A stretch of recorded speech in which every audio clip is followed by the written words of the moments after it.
Hey you, yeah you, they're watching the video. I'm the guy behind the camera, so really quickly I just want to let you know what you're getting into when you watch this video. Most of you know me as the China guy, but what you may not know is that I haven't always been in China. You see, years back I left China for a period of time and I went to live in Japan for about 4.5 years. Most of my memories of Japan are starting to fade. It was such a meaningful period of my life, so I needed to go back on this journey and retrace my old footsteps, revisit the places where I spent so much time, to make those fading images in my mind fresh and crisp again. This is the first of a 3-part series, and I wanted to take you all along to enjoy this journey with me, to retrace my old footsteps, to revisit a country that I love so much, the beautiful and amazing country of Japan. Flight meal time. We've got chicken and vegetables with rice and more vegetables. Then we got a little bit of melon, we got a little muffin, we got some red bayberry juice, my favorite. I will be honest, this actually does smell pretty good though. Welcome to Japan, guys. That's right. We have officially left the land of the dragon, and now we're in the land of the rising sun. Well, guys, I haven't spoken Japanese in so long. Like, I used to live in Japan, so for me it was a daily thing. But it's been years, and I don't practice anymore. And I just got my first little dose of immersion. I was at the currency exchange, and I was trying to speak with the guys, the gentlemen there. Their politeness really, I mean, I know how polite they are because I've lived here, but I haven't been here for so long that it really kind of caught me off guard. And wow, were they nice. But yeah, the guys there at the currency exchange, they were speaking to me. They couldn't really speak in English, and I tried my best to speak to them in Japanese. The words are there, they're floating around deep in my mind, deep in my brain, but I've got to pull them up from the archives. That was quite an interesting experience. We are here in Nagoya City. I'm just kind of fumbling through. I haven't felt this in so long because living in China, you know, I speak with the locals every day. There's no problems. Fortunately, I've lived in Japan before, so I do know how to communicate some, but boy, I'm not rusty. I'm like way beyond rusty. But this is a great experience. It'll force me to try to speak it and bring back some of it. Well, I did manage to get on the right train after some sweating. I didn't know if this was the right train or not, but I made it, and I asked the guy on here, and he checked my ticket, so I should be good to go. It's weird when you forget the language somewhere, when you don't know it, it really makes you feel almost helpless in a way. This is totally tripping me out. It feels like a completely different lifetime from when I was here before. This is wild. I feel so lost and confused, but I kind of like that feeling. It's kind of exciting in a way, but you got to make sure you got a big window of time because a lot of time gets wasted. But I enjoy the adventure. It actually feels like I'm traveling again. It's been quite a while since I've had that feeling. I'm here taking the subway. I used to do this all the time, like nothing. It was so easy, but now, I mean, look, imagine if you had never been here before. And I mean, you could do it. The computer does have an English option on it, but you just buy your tickets from this little machine here. But it would be tricky, you know? It's weird. All this stuff is slowly kind of coming back to me. Yeah, I must look like such a gaijin right now. It's how they say foreigner in Japan. Gaikokujin. It's the equivalent of laowai in Chinese, but because I look so lost and confused, it's kind of hilarious actually. But yeah, so you look at the map and it you know, there's a lot of stops and it looks overwhelming, but when you break it down, it's not really. You just got to figure out what lines you need, see what station it is, and it tells you the price, and you don't have to necessarily select what station you're going to when you buy the ticket. You see what the price you need. This ticket right here is 210 yen, so that could take me anywhere. I don't necessarily have to go to this station, you know, that I'm planning to go to. Anywhere within this price range I could go. Well, I haven't seen this for a while. It's been years and years, but this is the subway platform.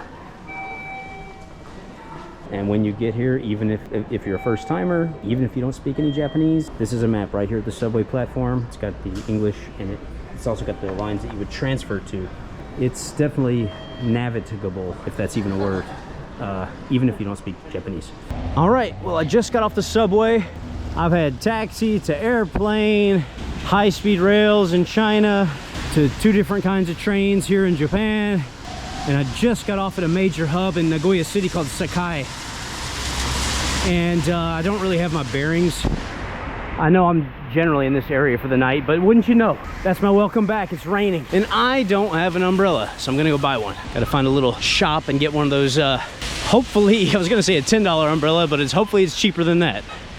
Hopefully they got the $5 special. There's the Nagoya Tower. Well, no luck with the umbrella yet, but you get kind of a cool view of Sakai on a rainy night. Not a whole lot of people out because of the weather, but a lot going on in this area.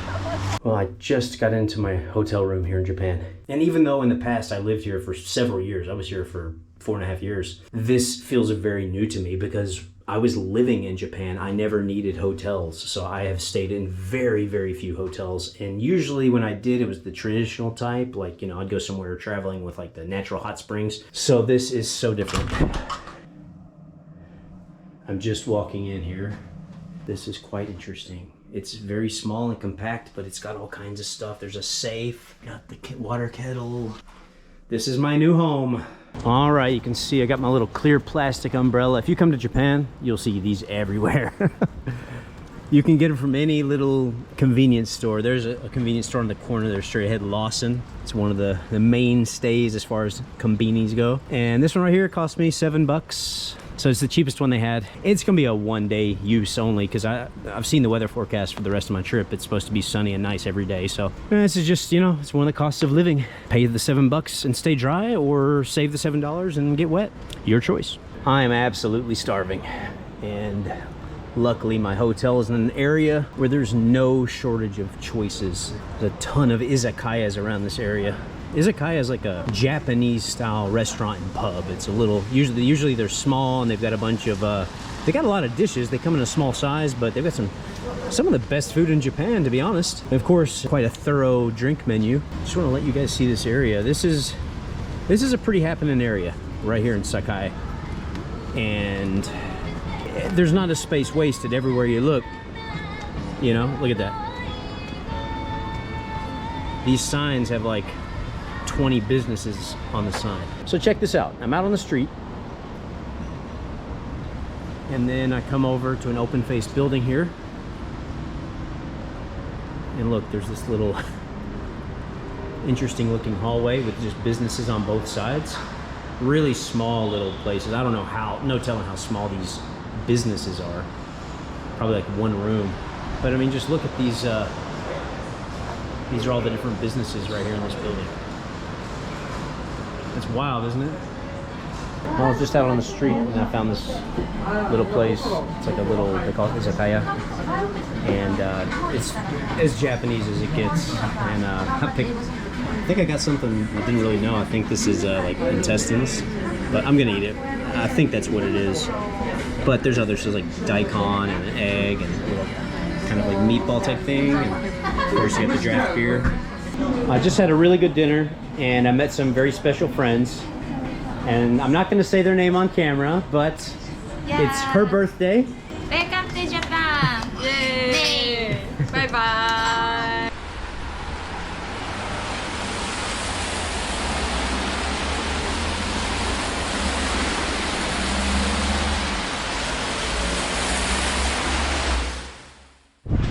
Well guys, just because we're taking a short vacation doesn't mean we get to stop the grind.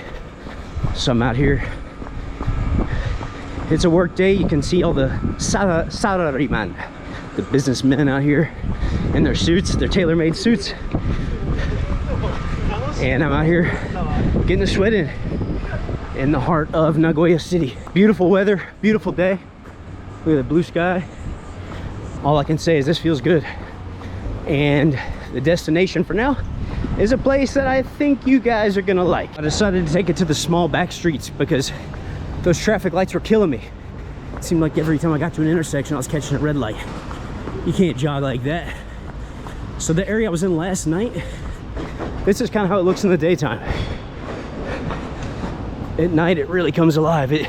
During the day, it's a business area. And at night, it really lights up. And a lot of crazy stuff goes down, I'm sure.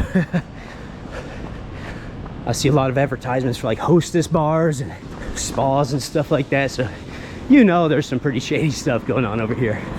Well, I just came across a park, saw a dude with a skateboard. I grew up an avid skateboarder. I still skate a little bit, but not as young as I once was. And let's just say the knees aren't cooperating like they used to.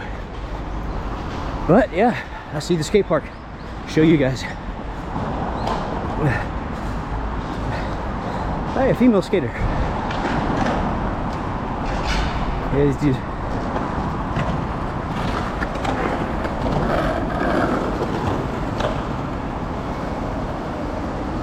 That's a nice skate park.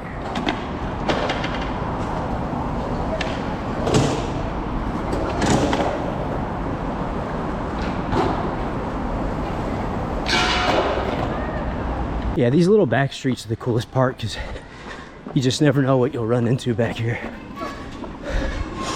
All kinds of shops. And look what I just ran into. I was just running on the street and I ran right into this. This is an outdoor shopping area, it's just that it's covered. Vietnamese food. I just saw, oh, there's a kebab place. We got Turkish food. I saw a Brazilian restaurant back there. This is awesome. I really wish there were places like this accessible in China. I love areas like this, you know. And the food cooked in those little restaurants you just saw, it's gonna be authentic because it's gonna be, you know, people from those countries who have moved here and started a business. And I've had the food from some of those places before as well. We're headed to one of the main spots in Nagoya. It's an area called Honshū. It's a huge temple, very beautiful area. Really captures the essence of Japanese culture. You'll like it. We're almost there. So 1 minute you're just walking down a quiet little alleyway in Japan, and the next minute you're at a really massive, breathtaking temple. This is Honshū. And like I said, anybody who comes to Nagoya ends up coming here. And I'm gonna give you guys a quick look.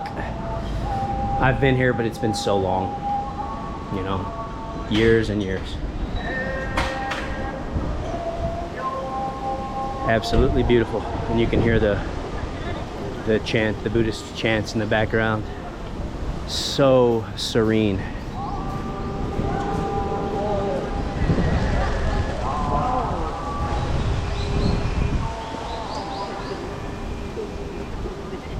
And this is common with a lot of temples in Japan, or at least the ones I've been to.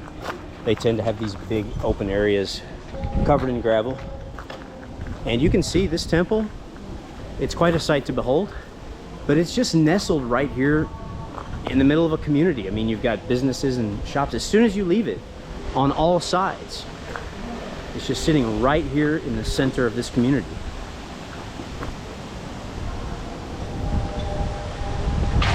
Pretty cool artwork over there on the building. You just can't beat it. Jogging through these little Japanese side streets. It's just so interesting.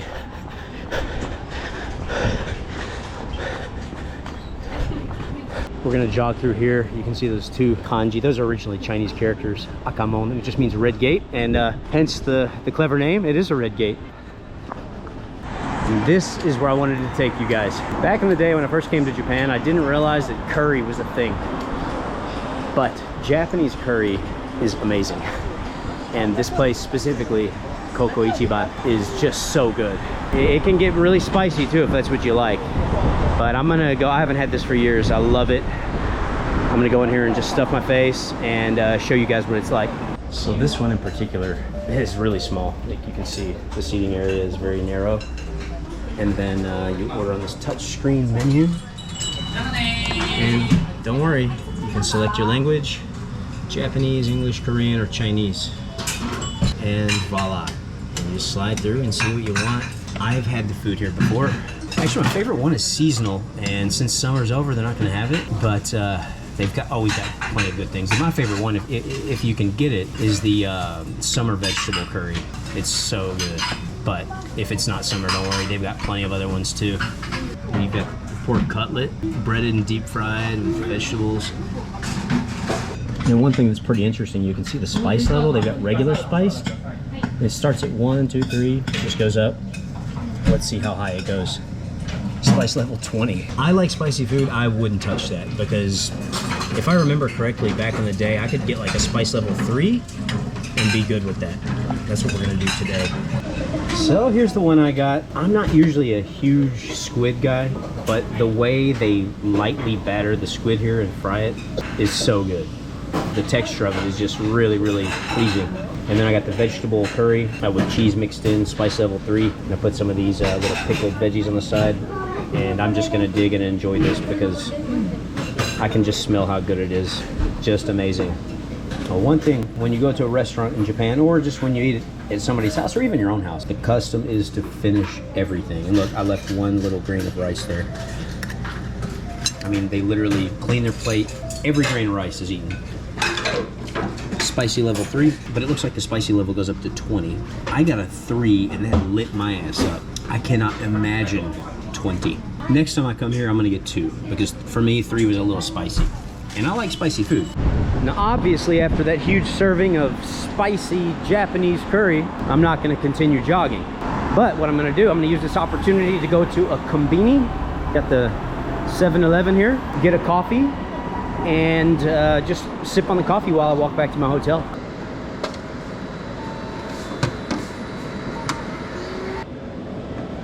It's a perfect day. I've got my kombini cup coffee. It costs about $1 for this little cup. It's decent quality coffee though. And check out this building. That's really cool. I like that aesthetic. Very cool. Korean kitchen. One thing that I'm not really used to seeing is just walk into a convenience store in Japan and see these magazines with busty women everywhere and some more adult-friendly magazines. Something you don't just walk in and see in China, that's for sure. Now, one thing that's awesome about this little hotel, you wouldn't expect it from the outside, but in here, they've got a sweat gym, free of charge. And look, it's a nice small little gym, but look, we got the treadmill, the elliptical, the bike, and the weights. I'm just looking to hit a few of these weights, get a little resistance training, you know, got to work on the guns.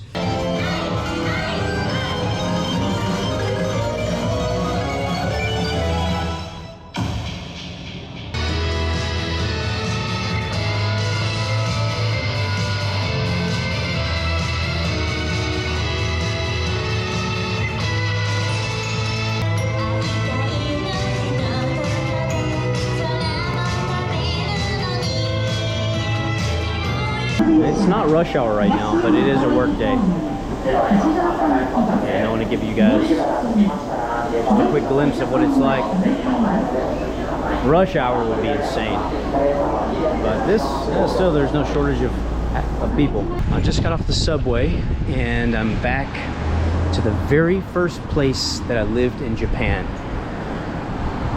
So let me tell you, it has been at least 10, possibly 11 years since I've been where I am right now. And I'm retracing my old footsteps.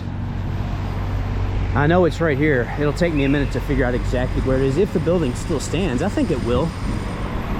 It's just when it's been that long, you know? Because right now I know I've walked this street 100 times, well, more than 100 times. But even so, I still, oh, I think I see the building. What a crazy feeling this is. I really can't articulate it, the feeling I'm having right now. Max Value Supermarket, it's a good place. Just a grocery store. Really good place though. You know what's weird in my memory? I didn't remember there being like 3 or 4 konbinis right around my apartment. But now that I'm here, I remember it. Oh, what a crazy feeling. It's quite emotional too, you know, because at that point in my life, there's just a lot going on. But also it's my first time coming to Japan, which had been a long time dream of mine. And this is actually the building here. This is the building where I lived. So yeah, this is actually where I lived, in this building right here. I don't even remember what floor I was on, but it was definitely this building. It doesn't even look all that familiar, to be honest, but I know the building's name, I remember it. I know for a fact it was this. Wow. Like I said, this is quite an emotional experience for me. but I'm glad I'm doing it. It's well worth it. Yeah, I remember there used to be a Turkish restaurant here, and I would eat their kebab. It was really, really good. But this was my first introduction to Japan right here. This is where I had my first job, made my first friends, started to learn the language, which now you wouldn't think so, but at one time I was fairly decent in Japanese. Wow. This was it. This was my old stomping ground. But one thing I need is an adapter for my computer, because it's a Chinese computer and it doesn't fit the outlets here. So we're gonna go to Kei's Denki, a place I used to shop from time to time. Well, I'm back again. Kei's Electronics right here. Well, unfortunately, was not able to secure the adapter. I thought a place like that would have kind of a one-size-fits-all kind of thing, but oh well, it's not the end of the world.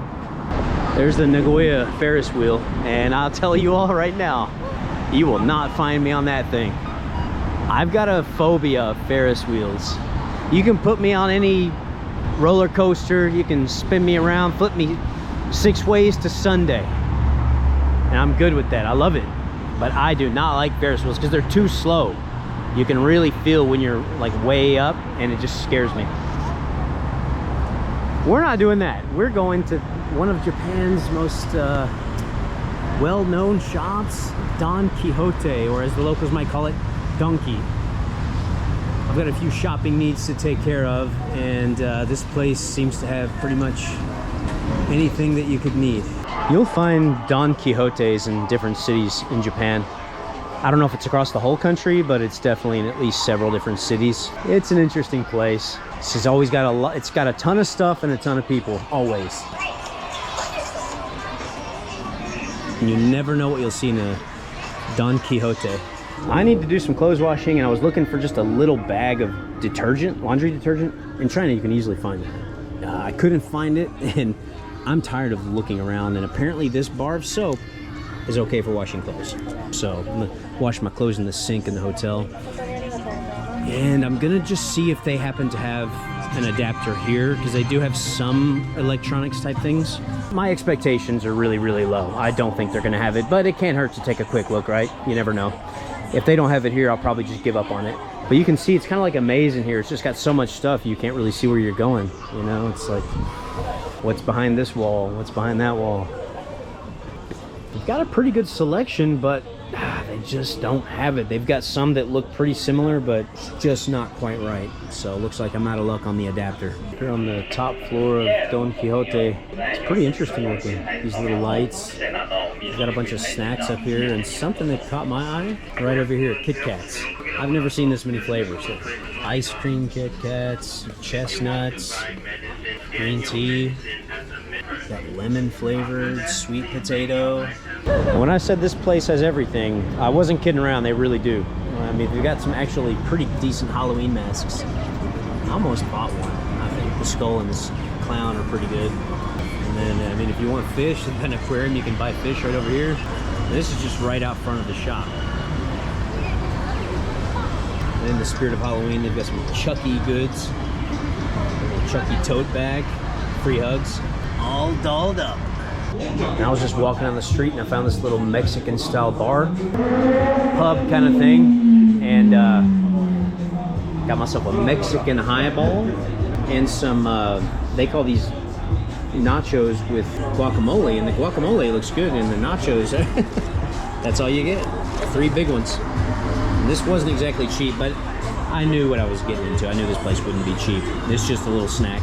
It's got a couple of soft tacos too. Got a fried chicken one here, and beef and fresh salsa. It's actually pretty good. I'm in Japan. I've got to have some sushi or sashimi, so I just found this place walking down the street, walked in, and had to get some fresh salmon sashimi and a draft of beer. There you go. You can't come to Japan and not do it. It's just not an option.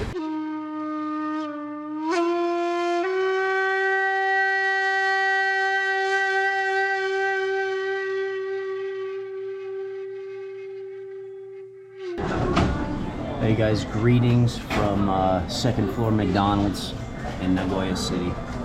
Just looking out over the Sakai area, and Just had a quick Mickey D's breakfast. I needed the Wi-Fi and the coffee, so it seemed like a good decision. But I just want to share one thing with you all. If you come to Japan, one thing you can be rest assured about is you're going to end up with a lot of coinage. And what I mean is, this is what I just took out of my pocket right here. A lot of different coins. They're big on coins here. I find myself most of the time with a heavy pocket. Like this coin right here is worth about $1. This one right here is the big one. 500 yen. It's worth about $5. And then the rest are all smaller. 500 is the biggest one. So these are the two you really want to take care of. The others they're useful, but they're of much less value. All right, guys, back here on another train. We're gonna take the JR line from Nagoya to Gifu. Gifu is actually a different prefecture, but it's also a city within that prefecture. So we're gonna hop on this. It's not too far of a ride. I'm holding my head up. I'm not gonna cry. Tell them that I need her and that without her I would die. I'm not gonna argue. They won't listen to me. I'm just gonna stay right here under the poplar tree.